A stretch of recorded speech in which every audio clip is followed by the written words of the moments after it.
Hi, my name is Dr. Allison Smith, and I'm an associate professor here at UMass Global. In this video, I am going to be going over CalTPA Cycle 1, Step 4 Apply for single subject candidates. And so please know this is just for our single subject candidates. I'm gonna go through what you need to know and what you need to do for Step 4. Step 4 is application of what you learned. And as you can see on the screen here, this is the performance assessment guide. This document is available when you uh, sign up for the CalTPA through Pearson. You can access it there. You also have access through your clinical practice courses as well as throughout the program. So you should have this document. It's very important. It tells you everything you need to know about what you need to do to be successful with the CalTPA. This assessment guide is for Cycle 1, and then there's a different document for Cycle 2. So here we are with Cycle 1, application of what you learned.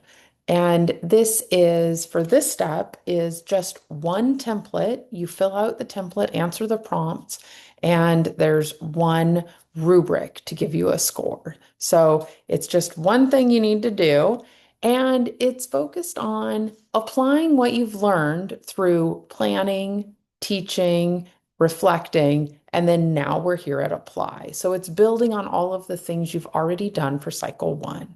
And in this step, step 4, you can do writing. You can write out your responses to the template. You can also do a verbal, like record a video of you explaining what your answers are to these prompts. And then you can also do it with ASL. It's your choice on how you present your application of what you've learned. In here, you will respond to the prompts and explain your future plans for learning to advance the student's content-specific knowledge. You do need to refer back to evidence from steps 1, 2, and 3. Now, when I say evidence, it's just that you're connecting what you're saying to actually what you did. So it can't be a generalized, vague statement. It needs to be directly connected to what you've actually done throughout cycle 1. If you're doing a recording, you will need it, and it can be up to 5 minutes. You are expected just to talk naturally and authentically to explain your future content specific teaching plans. It would be talking just like I am talking with you right now. That's how it should come across. It does not need to be a formal thing where you're reading off a script. You should convey what you've learned in this natural tone. And on your template, these are the prompts that you're going to need to respond to. Obviously, Cycle 1 is all about focus students, so you're going to need to talk about each of the focus students as well as the whole class.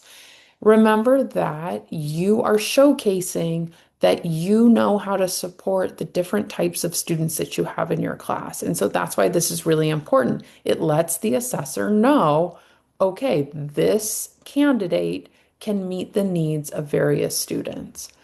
So here with the first prompt, it's based on what you learned from the content-specific lesson you taught during the cycle. Do you need to reteach anything? Basically, did the students not meet the learning goals? What needs to be retaught in the next time you teach? If you need to explain if it is that you do need to reteach or you don't, you need to explain why or why not. Uh, and you need to do that for the whole class and then each of the focus students. The next question is, how will you continue to use UDL to engage students in content-specific learning for this topic? Remember that the foundation for cycle 1 is that you're designing a lesson that utilizes the UDL framework. And so here they want to know that you can apply what you've learned to continue to use UDL.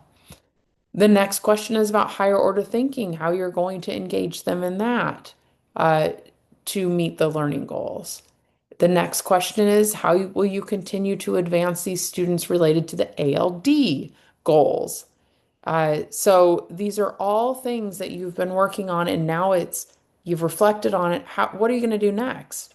How are you going to apply what you've learned for future? And the last one is, how will you continue to leverage the students' assets and or interest related to their content specific learning? So how will you continue to do that for this content of the lesson that you've done for Cycle 1? And that's those are the questions. That's what it's all about. For here, it's all about what you've learned.